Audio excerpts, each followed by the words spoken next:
আসসালামু আলাইকুম রহমতুল্লাহ বরকাত আর লাঞ্চ ডিনার ইফ আফটার আসর স্নানের পর সেহেতু দুপুরের খাবার রাতের খাবার এক। এরপর তো রাতের খাবার খাওয়া যাবে না যেহেতু আসর শেষ হয়ে গেছে। বাট আফটার জুমা ফিনিশিং জুমা অবশ্য ডে ইন্ড এখন বলা যায়। সুতরাং তবে হ্যাঁ খিচুড়ি না, খিচুড়ি হলে তো প্রচুর পানি খেতে আমার পানিও কিডনি অপসারণ করে ফেলে, কারণ তখন শরীরে ছড়ায় পড়ে এক। দ্বিতীয়ত হচ্ছে ডার্ট অ্যালার্জি, প্রচুর অ্যালার্জি।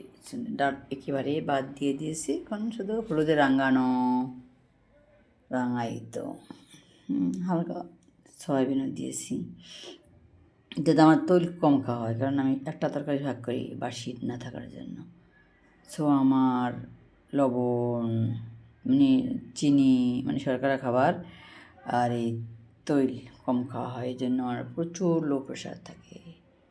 শুধু 3টা ডিমে কি খাবার হওয়ার কথাও না। আল্লাহ হাফিজ।